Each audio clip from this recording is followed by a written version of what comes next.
नमस्कार, मेरा नाम मनदीप पुनिया है। मैं जेल से बाहर हूं और अभी आज सिंघू बॉर्डर पर आया हूं किसानों के बीच रिपोर्टिंग करने। तो अभी आपके सामने अपनी बात रखना चाह रहा हूं।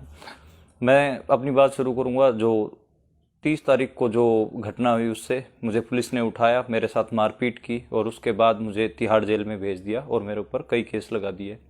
तिहाड़ जेल में जब जब पुलिस वाले मुझे मार रहे थे तो बार बार वो एक ही बात कह रहे थे। जब पुलिस वाले मुझे मार रहे थे तो वो बार बार मुझे एक ही बात कह रहे थे कि अब तिहाड़ से रिपोर्टिंग करना, अब तिहाड़ से रिपोर्टिंग करना। तो अब तो मैं उनको कह रहा था कि मेरे घर वालों से मेरी बात करवा दे, तो वो लगातार अब तो घर वालों से तिहाड़ से ही बात करना। तो तिहाड़ में मुझे भेज दिया गया।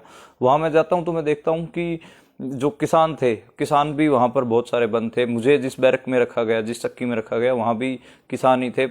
जो मेरे साथ किसान बंद थे जसविंदर सिंह, मानसा के जो पैरो गांव है उस गांव के रहने वाले किसान थे मेरे साथ। तो शुरू में लग रहा था कि मैं विक्टिम हूं पुलिस की मारपीट का और पुलिस ने जो मेरे साथ बदसलूकी की है उसका। लेकिन वहां पर मैंने देखा कि जो किसान है उनके जो शरीरों पे ज्यादा चोटी थी। मुझे लगा कि वो मुझसे ज्यादा बड़े विक्टिम हैं। तो हम जो पत्रकार हैं लगातार ये बात तो करते ही हैं कि हम सत्ता द्वारा सताए गए लोगों की रिपोर्टिंग करते हैं। तो मुझे लगा कि मुझे यहाँ इनके इनके बारे में भी रिपोर्ट करनी चाहिए। तो मैं जब तिहाड़ से जब मैं निकला तो मैं उनके नाम अपने पैरों पे लिख के लेके आया और जो उन्होंने बयान दिए थे वो भी मैं अपने पैरों पे लिख के लेके आया, ताकि आप तक वो बात पहुंच सके। एक एक चीज मैं और ध्यान दिलाना चाहूंगा कि इसमें जो जितने भी किसानों से मैं मिला, सारे के सारे किसान जब वो अपने प्राइवेट निजी कामों के वास्ते मार्केट में गए थे, कोई सब्जी खरीदने गया था, कोई कपड़े खरीदने गया, तो वहां से उठाए गए हैं और उनके साथ बहुत बुरी तरीके से मारपीट की गई है। उसमें एक एक किसान का मैं बताना चाहूंगा, हरियाणा से थे, जगबीर सिंह रिठाल गांव के। वो तो अपने भाई के पास जा रहे थे, उनको एक प्राइवेट कार में से उठाया गया। ऐसे ही जो बाबा जीत सिंह थे, बाबा जीत सिंह हरियाणा के जो मुख्यमंत्री हैं, उनके गांव में गुरुद्वारा है। उस गुरुद्वारे में ग्रंथी हैं। वो बुराड़ी मैदान में जो किसान थे उनको लंगर खिला रहे थे, उनको वहां से उठाया गया। 70 साल के हैं बाबा जीत सिंह। उनके उनके शरीर पे भी चोटों के निशान थे। तो जितने भी किसान थे वो असल में उनकी हिम्मत पूरी कायम थी, उनके हौसले पूरे कायम थे। लेकिन वो थोड़े से चिंतित थे। उनको पता नहीं था कि उनके ऊपर कौन से केस लगाए हैं और क्यों लगाए हैं, क्योंकि वो सारे बेचारे मतलब अपने निजी कामों के लिए गए हुए थे बाहर।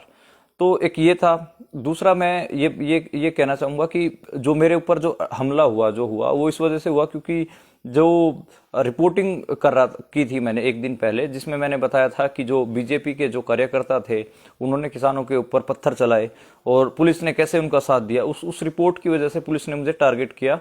और पुलिस लगातार ये कहते हुए मुझे पीट रही थी कि और करना रिपोर्टिंग, और बताना कि किसानों को कौन पत्थर चला रहा था। तो बिल्कुल टारगेटेड हमला था। लेकिन अभी मैं जितना लोगों ने साथ दिया, पत्रकारों ने साथ दिया और जितने भी किसान थे उन्होंने साथ दिया, उस वजह से अब मैं आप लोगों के बीच में हूं और दोबारा रिपोर्ट कर रहा हूं। रिपोर्टर का काम ग्राउंड जीरो से रिपोर्ट करना होता है, इसलिए आज मैं सिंघू पे आया हूं दोबारा और मेरा उत्साह दुगना है और मैं लगातार ऐसे ही रिपोर्ट करता रहूंगा। और इसमें मैं एक बात ये कहना चाहूंगा कि जिस सेंसिटिविटी से किसान आंदोलन को कवर करने की जरूरत है, रिपोर्ट करने की जरूरत है, उस सेंसिटिविटी से जो छोटे छोटे पत्रकार हैं हमारे जैसे और जो हरियाणा पंजाब के पत्रकार हैं वो बहुत अच्छे से काम कर रहे हैं। नेशनल मीडिया एक तरफ जो गोदी मीडिया है वो किसानों को आतंकवादी और खालिस्तानी बता रहा है, तो दूसरी तरफ पंजाब हरियाणा के पत्रकार और जो जो अल्टरनेटिव मीडिया के पत्रकार हैं वो किसानों के बीच में रह के और किसानों का जो असली पक्ष दिखा रहे हैं। तो एक रिपोर्टर के लिए बहुत जरूरी है। जब मुझे जेल में ले जाया गया तो मैं और भी जो पत्रकार थे जो सही रिपोर्टिंग करने की वजह से जेलों में, उनके बारे में मेरे दिमाग में आया।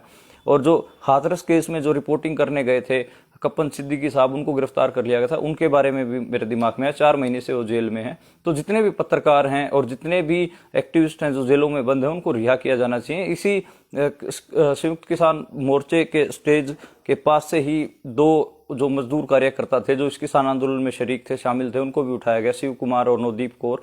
उन दोनों के लिए भी जो किसान हैं वो आवाज उठा रहे हैं, उनको भी रिहा किया जाना चाहिए। तो ये जो दिल्ली किसान आंदोलन है इसमें सरकार खुद कह रही है कि उन्होंने 120 के करीब किसानों की गिरफ्तारी की है और वो गिरफ्तारी के बावजूद वो ये ड्रामा भी कर रही है कि जो हमारे दरवाजे बातचीत के लिए खुले हैं, ये कैसे दरवाजे खुले होना हो गया कि एक तरफ आप किसानों को गिरफ्तार कर रहे हैं, दीवारें ऊंची कर रहे हैं, सड़कों के ऊपर कीले लगा रहे हैं, सरिये लगा रहे हैं, और दूसरी तरफ आप कह रहे हैं कि बातचीत के दरवाजे खुले हैं। बातचीत के दरवाजे तब खुले मानते हम जो जितने भी किसान थे उनको बाइज्जत बरी किया जाए, उनको छोड़ा जाए जेलों से, और जो सड़कों के ऊपर इतने बड़े बड़े आपने पत्थर और सरिये लगा दिए उनको हटाया जाए, तब बातचीत संभव, जब बातचीत हो तो वो समझ में आता है। लेकिन सरकार लगातार, जो सत्ता पक्ष है वो लगातार इस तरीके का ड्रामा कर रही है। वो भी हमारा हम जो पत्रकार हैं, ये जो सत्ता जो दोहरा चरित्र है उसको भी हमको लगातार बोलने की जरूरत है और लगातार दिखाने की जरूरत है। मैं बतौर पत्रकार आगे से किसान आंदोलन से रिपोर्ट करता रहूंगा और उसी सेंसिटिविटी से रिपोर्ट करता रहूंगा। धन्यवाद।